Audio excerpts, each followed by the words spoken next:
In Africa, they bombed American embassies. In Iraq, they supplied explosives to maim and kill thousands of American soldiers. In America, they actually sent death squads. They sent death squads here to murder a former Secretary of State and a former National Security Advisor. And as we recently learned, they even brazenly threatened to assassinate President Trump. But Iran understands that to truly challenge America, it must first conquer the Middle East. And for this, it uses its many proxies, including the Houthis, Hezbollah, and Hamas. Yet in the heart of the Middle East, standing in Iran's way, is one proud pro-American democracy, my country, the State of Israel.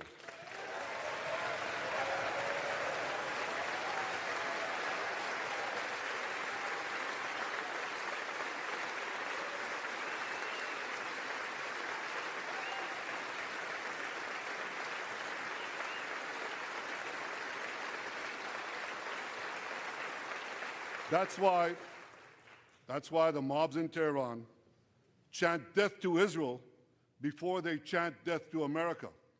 For Iran, Israel is first, America is next. So when Israel fights Hamas, we're fighting Iran. When we fight Hezbollah, we're fighting Iran. When we fight the Houthis, we're fighting Iran. And when we fight Iran, we're fighting the most radical and murderous enemy of the United States of America. And one more thing. When Israel acts to prevent Iran from developing nuclear weapons that could destroy Israel and threaten every American city, every city that you come from, we're not only protecting ourselves, we're protecting you.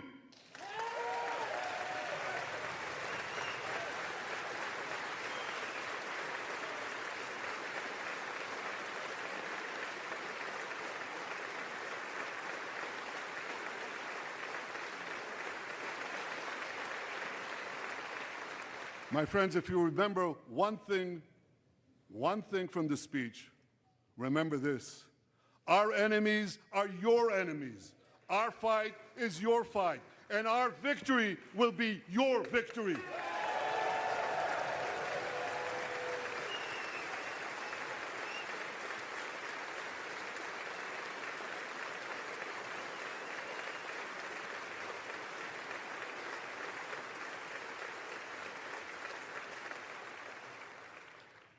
Ladies and gentlemen, that victory is in sight. Israel's defeat of Hamas will be a powerful blow to Iran's axis of terror. Another part of that axis, Hezbollah, attacked Israel on October 8th, a day after the Hamas attack. It has launched thousands of missiles and drones against us. 80,000 of our citizens in northern Israel evacuated their homes, becoming effectively refugees in their own land. We are committed to returning them home. We prefer to achieve this diplomatically. But let me be clear. Israel will do whatever it must do to restore security to our northern border and return our people safely to their homes.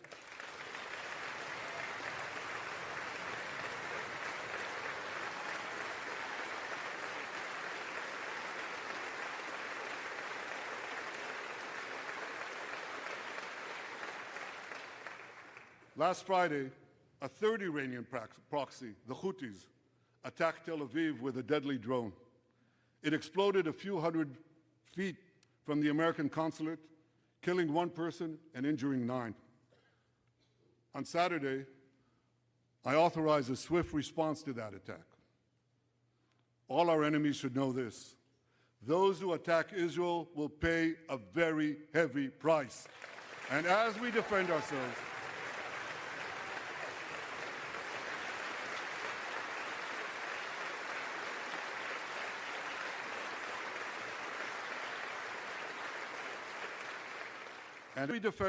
on all fronts, I know that America has our back. And I thank you for it. All sides of the aisle, thank you.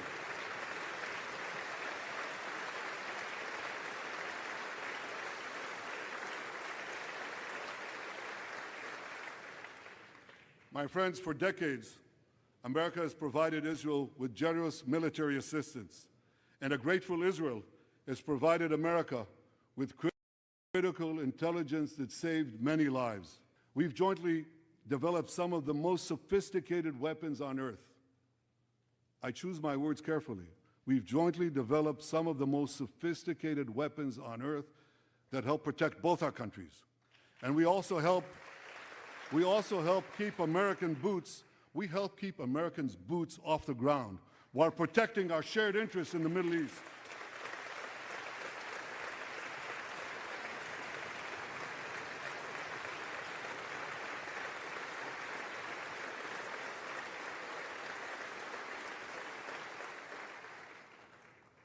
I deeply appreciate America's support, including in this current war. But this is an exceptional moment. Fast-tracking U.S. military aid can dramatically expedite an end to the war in Gaza and help prevent a broader war in the Middle East. In World War II, as Britain fought on the front lines of civilization, Winston Churchill appealed to Americans with these famous words: "Give us the tools and we'll finish the job." Today, as Israel fights on the front line of civilization, I too appeal to America. Give us the tools faster and we'll finish the job faster.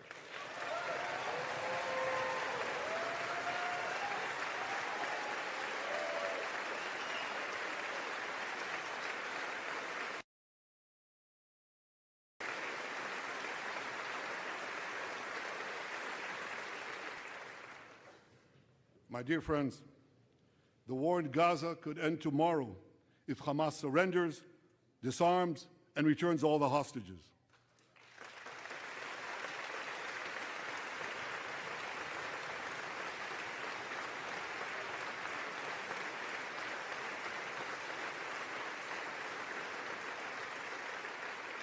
But if they don't, Israel will fight until we destroy Hamas's military capabilities, end its rule in Gaza, and bring all our hostages home.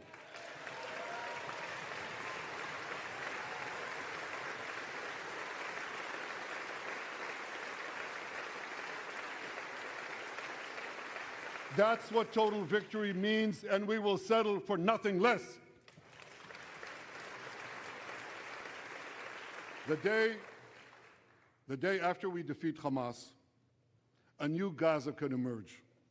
My vision for that day is of a demilitarized and de-radicalized Gaza.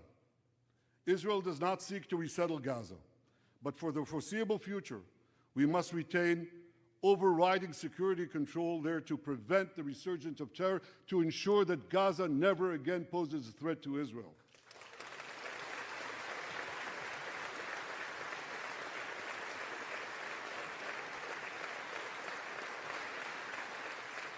Gaza should have a civilian administration run by Palestinians who do not seek to destroy Israel. That's not too much to ask. It's a fundamental thing that we have a right to demand and to receive.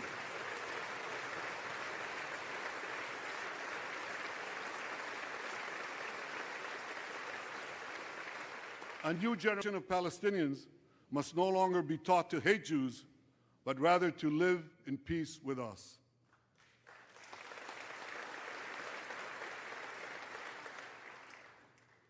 Those twin words, demilitarization and de-radicalization, those two concepts were applied to Germany and Japan after World War II, and that led to decades of peace, prosperity, and security. Following our victory, with the help of regional partners, the demilitarization and de-radicalization of Gaza can also lead to a future of security, prosperity, and peace. That's my vision for Gaza.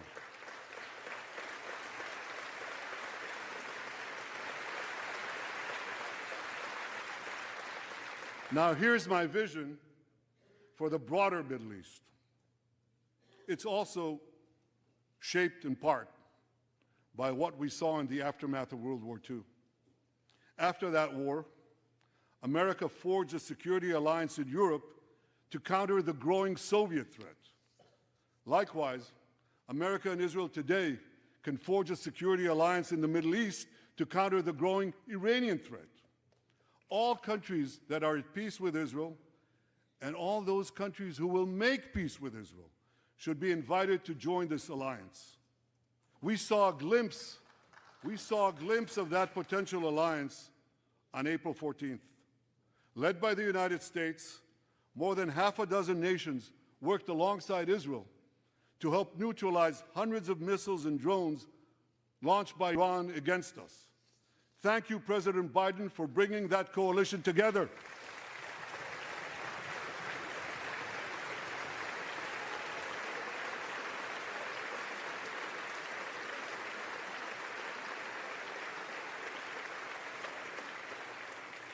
The new alliance I envision would be a natural extension of the groundbreaking Abraham Accords.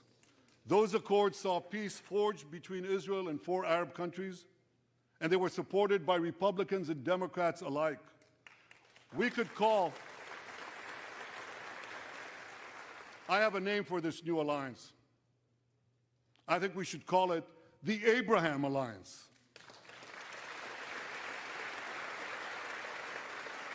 I want to thank President Trump for his leadership in brokering the historic Abraham Accords.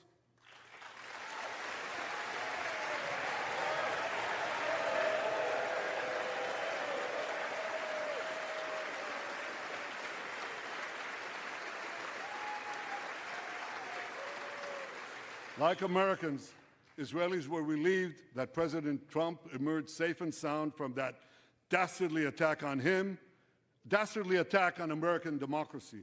There is no room for political violence in democracies.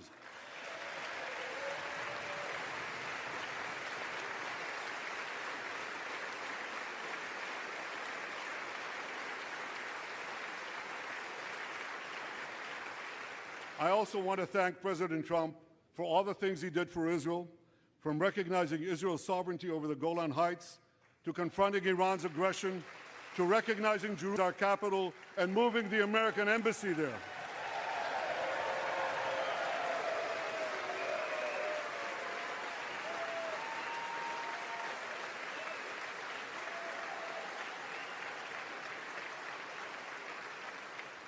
That's Jerusalem, our eternal capital, never to be divided again.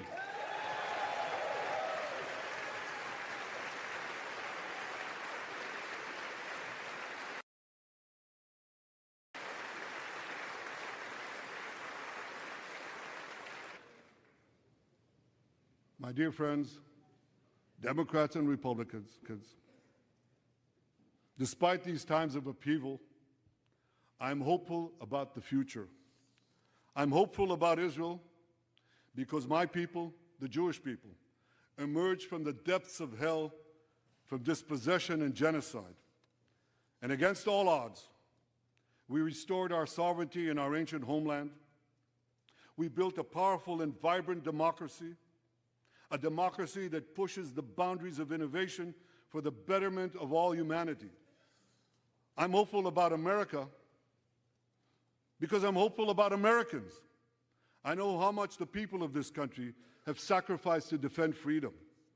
America will continue to be a force for light and good in a dark and dangerous world.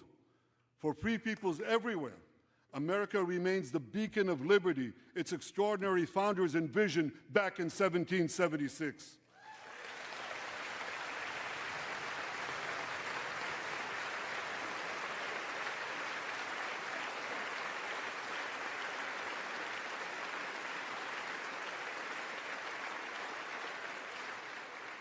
Working together, I'm confident that our two nations will vanquish the tyrants and terrorists who threaten us both.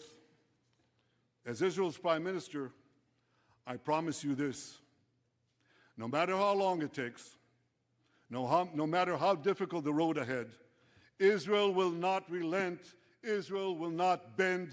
We will defend our land, we will defend our people, we will fight until we achieve victory. Victory over liberty, rather victory of liberty over tyranny, victory of life over death, victory of good over evil. That's our solemn commitment.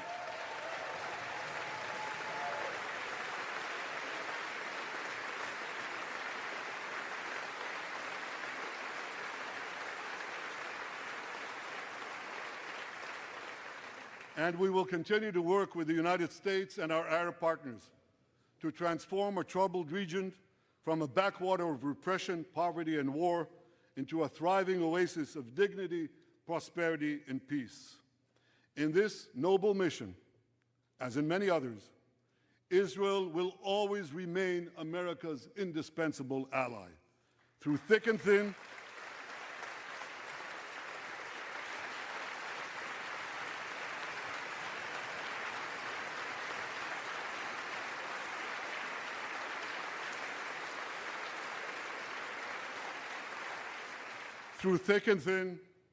in good times and in bad, Israel will always be your loyal friend and your steadfast partner.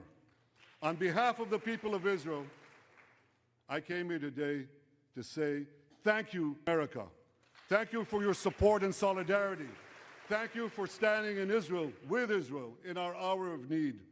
Together we shall defend our common civilization. Together we shall secure a brilliant future for both our nations.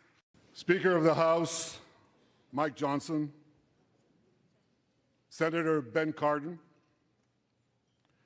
Minority Leader Hakeem Jeffries, Senate Majority Leader Chuck Schumer, Senate Minority Leader Mitch McConnell, Senators, members of Congress, distinguished guests.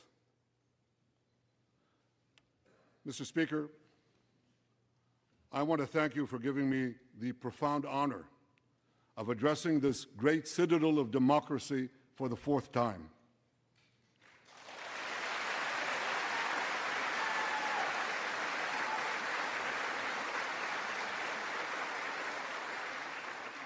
We meet today at a crossroads of history. Our world is in upheaval. In the Middle East, Iran's axis of terror confronts America, Israel, and our Arab friends. This is not a clash of civilizations. It's a clash between barbarism and civilization.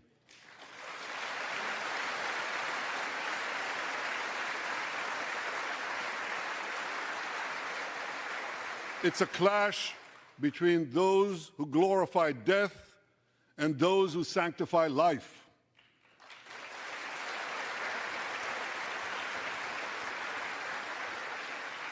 For the forces of civilization to triumph, America and Israel must stand together.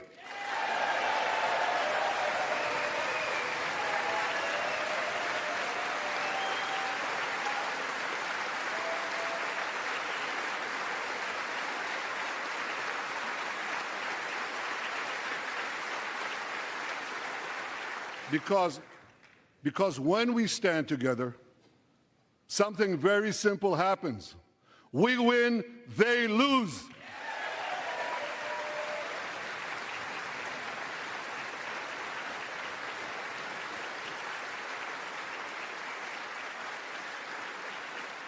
And my friends, I came to assure you today of one thing: we will win.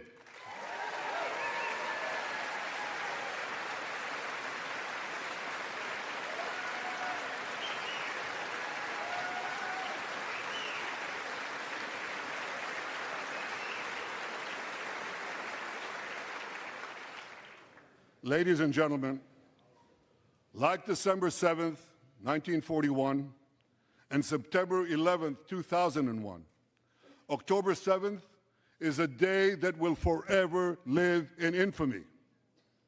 It was the Jewish holiday of Simchat Torah. It began as a perfect day, not a cloud in the sky. Thousands of young Israelis were celebrating at an outdoor music festival.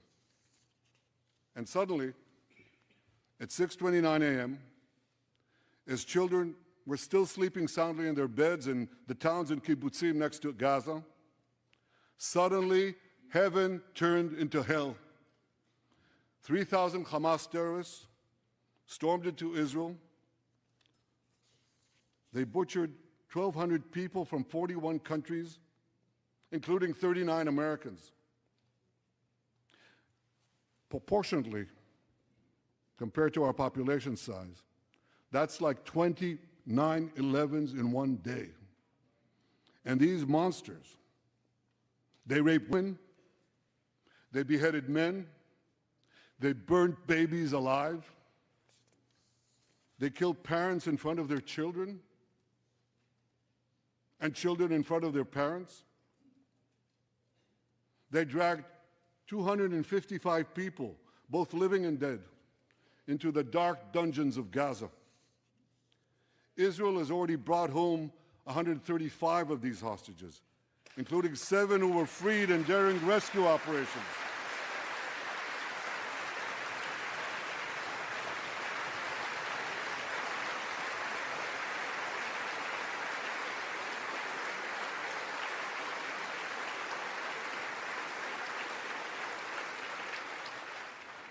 One of those freed hostages, Noor Gamani, is here in the gallery, sitting near my wife, Sarah. On the morning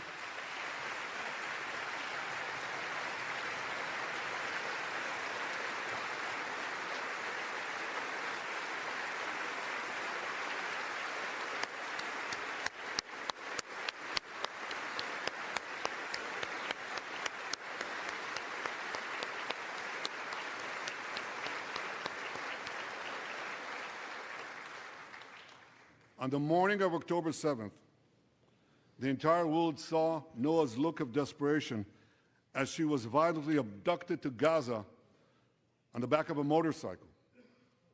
I met Noah's mother, Leora, a few months ago. She was dying of cancer. She said to me, "Prime Minister, I have one final wish. I wish to hug my daughter Noah one last time before I die." 2 months ago, I authorized a breathtaking commando rescue operation. Our special forces, including a heroic officer named Arnon Zmora, who fell in this battle, rescued Noah and 3 other hostages.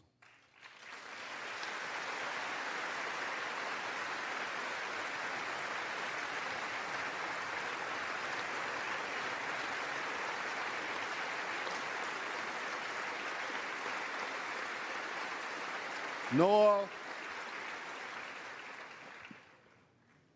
I think it's one of the most moving things. When Noah was reunited with her mother, Leora, and her mother's last wish came true.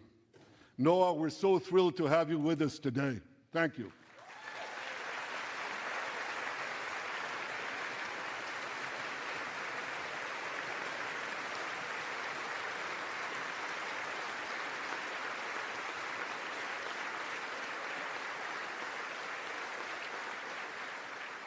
Many hostage families are also here with us today, including Eliyahu Bibas. Eliyahu Bibas is the grandfather of those 2 beautiful red-headed boys, the Bibas boys, toddlers. And they were taken hostage with their mother and Eliyahu's son. The entire family was taken hostage. 2 beautiful red-haired children taken hostage. What monsters. And with us also is Iris Chaim, whose son, Yotam, bravely escaped Hamas captivity with 2 other Israelis, and tragically they were killed, making their way back to our lines. We have with us also the families of American hostages. They're here.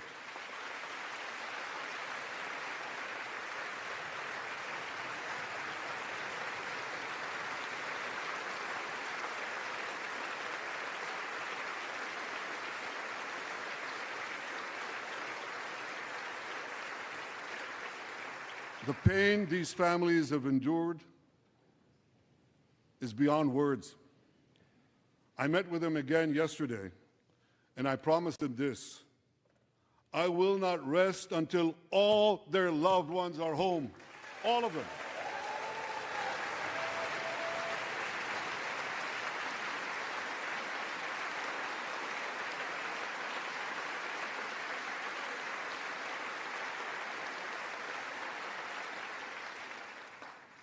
As we speak,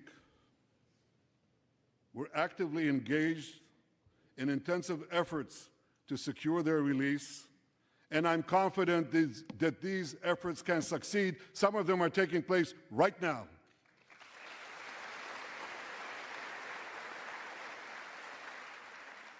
I want to thank President Biden for his tireless efforts on behalf of the hostages and for his efforts to the hostage families as well.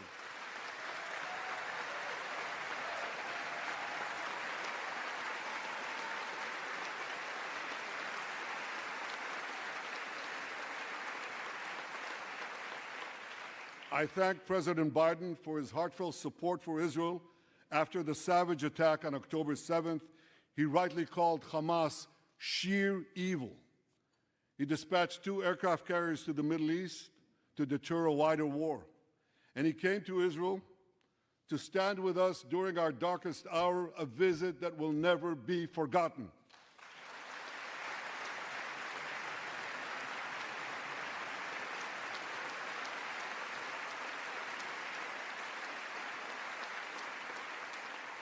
President Biden and I have known each other for over 40 years.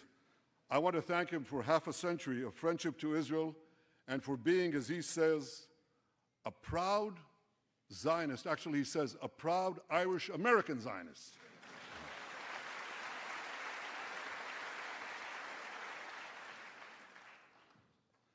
My friends, for more than 9 months, Israel's soldiers have shown boundless courage. With us today,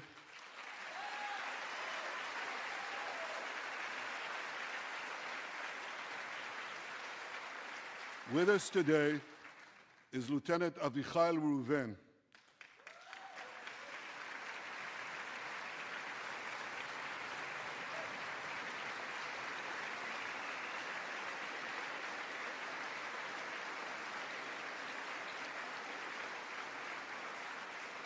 Avichai is an officer in the Israeli paratroopers. His family immigrated to Israel from Ethiopia. In the early hours of October 7th, Avichai heard the news of Hamas's bloody rampage. He put on his uniform, grabbed his rifle, but he didn't have a car. So he ran 8 miles to the front lines of Gaza to defend his people.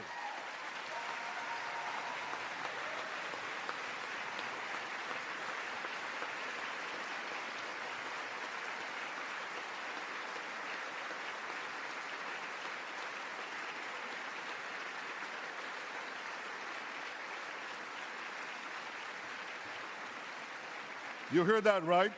He ran 8 miles, came to the front lines, killed many terrorists, and saved many, many lives.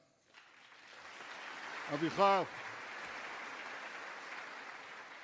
we all honor your remarkable heroism. Another Israeli is with us here today, and he's stand up right next to Avichai. This is Master Sergeant Ashraf al-Bakhiri.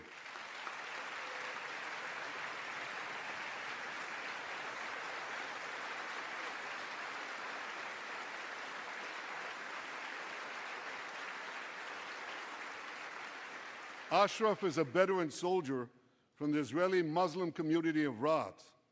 On October 7th, Ashraf, too, killed many terrorists. First, he defended his comrades in the military base, and he then rushed to defend the neighboring communities, including the devastated community of Kibbutz Be'eri. Like Ashraf,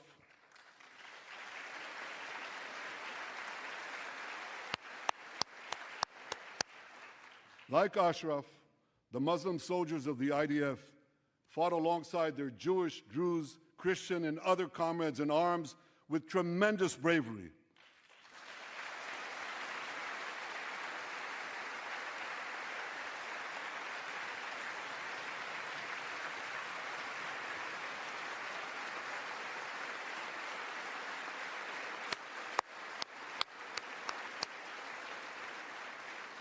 A third hero, Lieutenant Asa Sofer, is also here with us.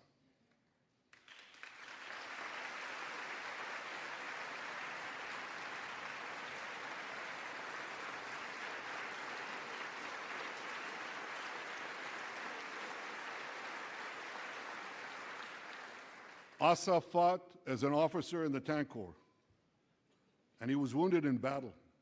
He was wounded in battle while protecting his fellow soldiers from a grenade. He lost his right arm and the vision in his left eye. He's recovering, and incredibly, within a short time, Asa will soon return to active duty as a commander of a tank company.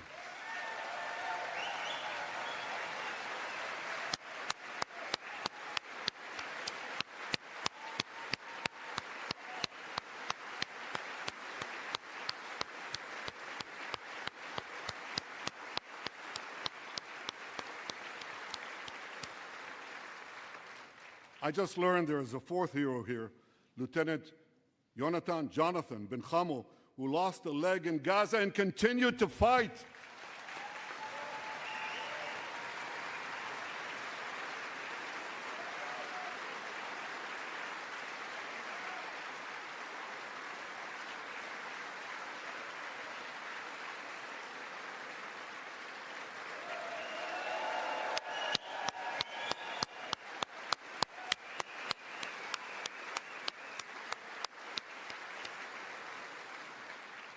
My friends, these are the soldiers of Israel, unbowed, undaunted, unafraid.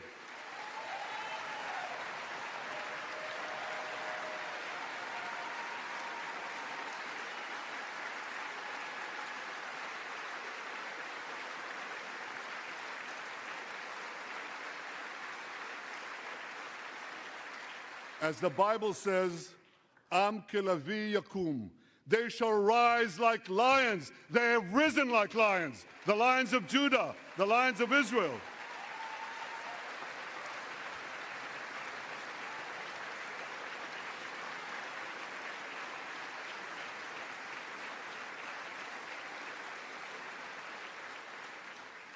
Ladies and gentlemen, the men and women of the IDF come from every corner of Israeli society.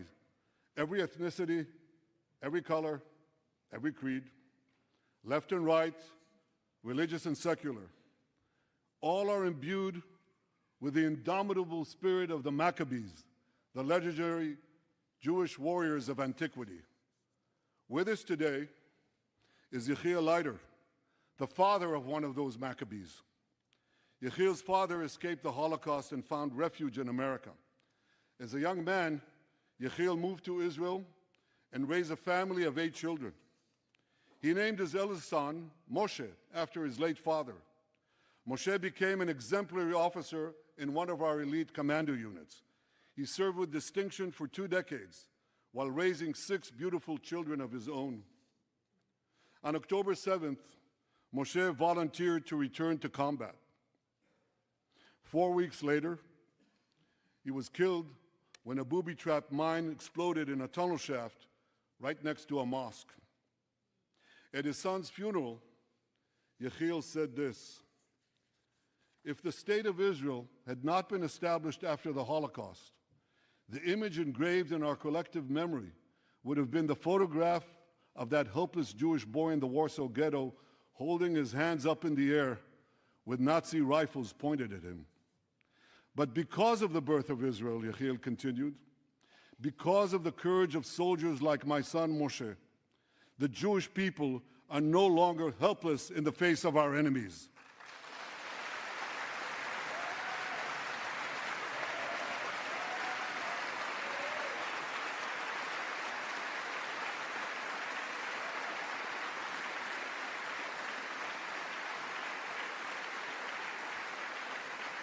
Yechiel, please rise so we can honor your son's sacrifice. And I pledge to you and to all the bereaved families of Israel, some of whom are in this hall today, the sacrifice of your loved ones will not be in vain.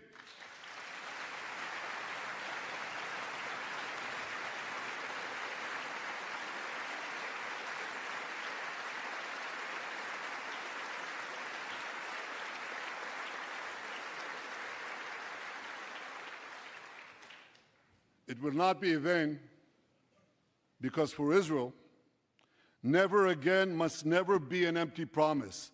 It must always remain a sacred vow. And after October 7th, never again is now.